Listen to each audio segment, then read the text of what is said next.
ચાલો દોસ્તો, આજે આપણે બનાવવાના છીએ બદામ શેક. બદામ શેક તો કોને ન ભાવે, બધાયને ભાવે. એટલે એના માટે મેં આ દૂધ લઈ લીધેલું છે. તો દૂધને આપણે ગેસ ઉપર મૂકી દીધું છે. આપણે અડધો પોણો લીટર જેટલું દૂધ લીધેલું છે. તો આપણે એક વાટકાની અંદર છે ને જો આ રીતના કસ્ટર્ડ પાવડર અને બદામ એક બાજુ લઈ લીધેલી છે.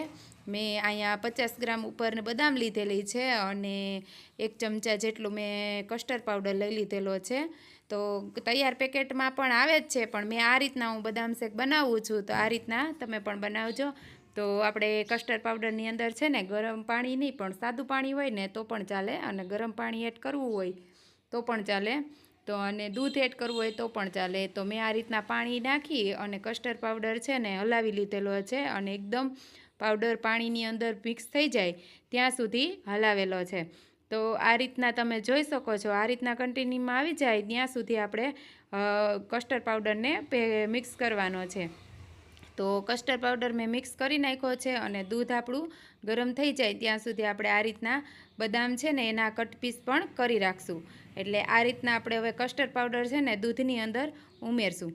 તો દૂધ આપણે ગરમ થઈ ગયું છે. તો દૂધની અંદર છે ને આપણે જો આ રીતના ગરમ થાય ને ત્યાં સુધી એને ઉપાડવા દેવાનું. એકદમ ઉકળે ને દૂધ છે ને બળીને થોડુંક ઓછું થઈ જાય ને પછી આપણે એને અંદર કસ્ટર્ડ પાવડર ઉમેરશું. એટલે આ રીતના હલાવતા રહેવાનું દૂધ, એટલે નીચે બેસે નહીં. અને સ્ટીલની ટોપડીની અંદર જ બનાવવાનું. જો તમે એલ્યુમિનિયમની ટોપડીમાં બનાવશો તો એમાંથી ઉતરશે, અને એલ્યુમિનિયમની ટોપડી આપણે નથી ઉપયોગ કરતા બદામ શેક બનાવવામાં. જો હવે આપણે કસ્ટર્ડ પાવડર જે છે આપણે પાણીની અંદર ઘોરેલો હતો એ રીતના આપણે એની અંદર નાખી દીધો છે, અને થોડુંક ચમચાની અંદર દૂધ લઈ અને આપણે વાટકાની અંદર પણ નાખી અને એકદમ સરસ મજાનું એની અંદર નાખી અને ઉકળવા દેશું.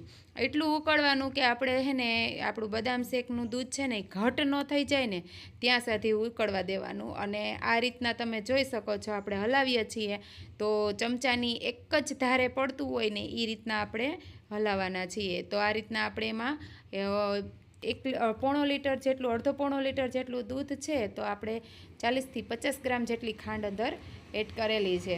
તો મીઠું મધુરું તમે જે રીતના ઘરમાં પીતા હોય એ રીતના આપણે રાખવાનું છે. તો આ મીડિયમ થશે એમાં આપણે જે 50% જેટલી ખાંડ આપણે એની અંદર એડ કરી છે, 50 ગ્રામ જેટલી. તો એ મીઠું એ નહીં એકદમ, અને એકદમ મોરું પણ નહીં, એ રીતના મધુરું થાય. એટલે એવું હોય તો આપણને મજા આવે. તો આ રીતના આપણે જો દૂધમાં નાખી દીધી છે ખાંડ અને કસ્ટર્ડ પાવડર બંને પણ.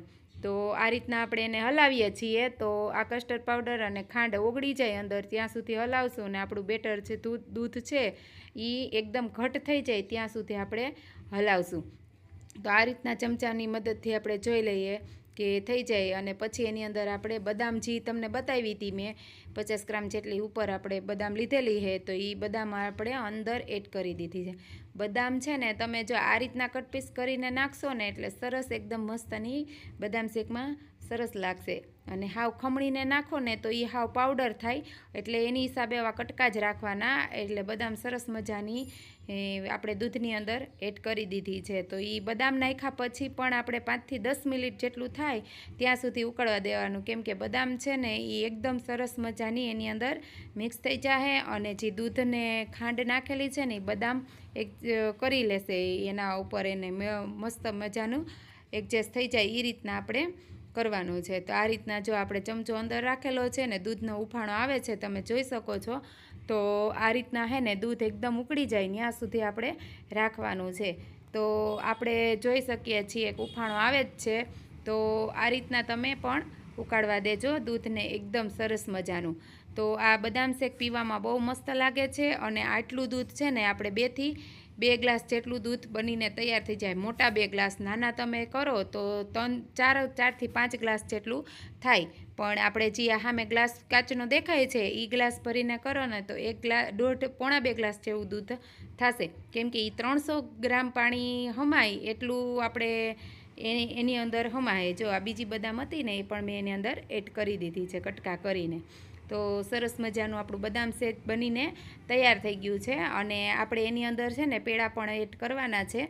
તો આપણે પહેલાં ને આ એકદમ ગરમ થઈ ગયું હોય ને પછી એને એકદમ હલાવી નાખવાનું. જો તમે જોઈ શકો છો કે એકદમ ઘાટું, બહુ ઘાટું નહીં કરવાનું, મીડિયમ.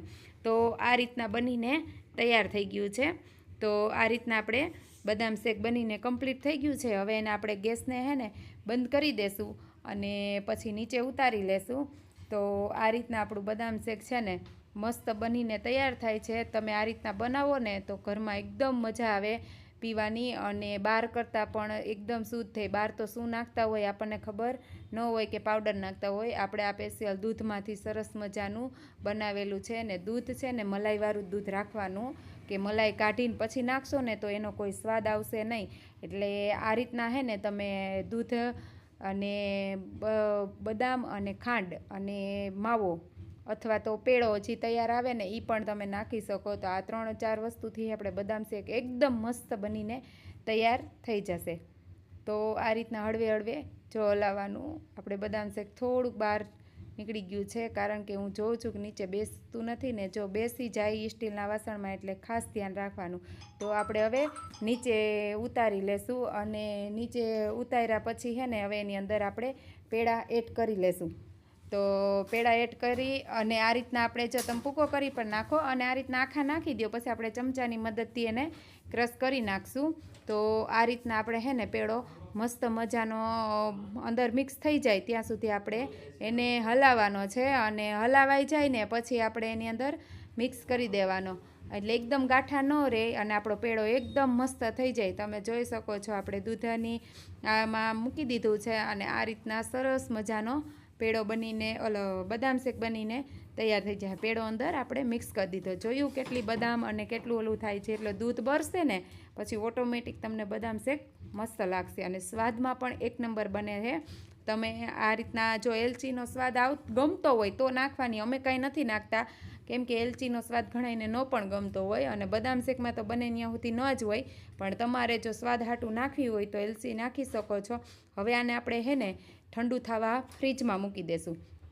તો આપણે જો આ રીતના કઢાઈમાં કાઢી લીધી છે, ગરમ કઢાઈ ઓલી ટોપડીમાંથી લઈ, અને પછી આને આપણે ફ્રીજમાં રાખી દઈશું.